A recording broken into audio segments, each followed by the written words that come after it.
તો છોટાઉદેપુરના પાવી જેતપુરના નાની રાસલી ખાતે સંત આશીર્વાદ સંમેલન યોજાઈ ગયું।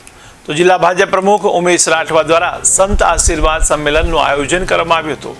તો જગતગુરુ અવિચલ દેવાચાર્યજી મહારાજની અધ્યક્ષતામાં સંમેલન યોજાયું હતું। ત્યારે મોટી સંખ્યામાં સંતો મહંતો પણ ઉપસ્થિત રહ્યા હતા। ત્યારે મોટી સંખ્યામાં લોકો પણ સંતોના આશીર્વાદ લેવા ઉપસ્થિત રહ્યા હતા।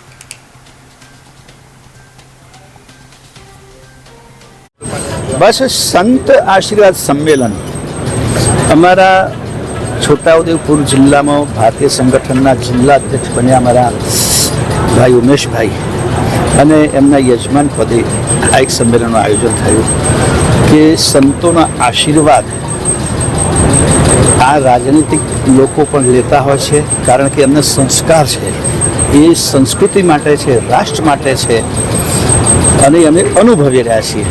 એટલે સહર્ષ સંતો આશીર્વાદ આપવા માટે આવ્યા છે।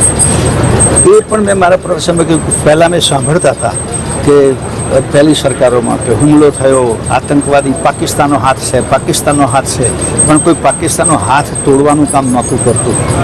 એ અમારા માનનીય વડાપ્રધાનજી હાથે તોડ્યા અને પગે તોડ્યા પૂરેપૂરા, એટલે એના માટે અમે ગૌરવ અનુભવીએ છીએ। એ આજે આપણે જોઈ રહ્યા છીએ કે જે રીતે દેશની અંદર વસ્તી માટેનું જે બેલેન્સ જ્યારે રાષ્ટ્ર આઝાદ થયો ત્યારે 90% 90% હિન્દુ હતા, 10%માં બાકી બધા હતા। આજે 80% હિન્દુ છે, 20%માં બાકી બધા છે, અને આ તે વિસ્તૃત હિન્દુની જનસંખ્યા ઘટતી રહેશે તો એ રાષ્ટ્ર માટે, ધર્મ માટે ખતરો ઊભો થશે। અને તમે જોયું કે જ્યાં જ્યાં હિન્દુ જનસંખ્યા ઘટી ત્યાં ત્યાં દેશનું વિભાજન થયું છે। એટલે એના પર પણ સંતોએ જે આદેશ આપ્યો છે, જે ઉપદેશ આપ્યો છે, એના પર દરેક સદગ્રસ્તે ધ્યાન આપવું જોઈએ। અને બીજી વાત એ પણ છે, આપણે ઘણી વખત અનુભવીએ છીએ, અમે કેટલા મા બાપને એટલા લાચાર જોઈએ છીએ, એક જ સંતાન હોય અને આજે જે પ્રકારનું જીવન, અકસ્માતની વાતો, બીજી વાતો, અને એકનો એક દીકરો ગુમાવે ત્યારે મા બાપ એટલું બધું લાચાર થઈ જાય છે।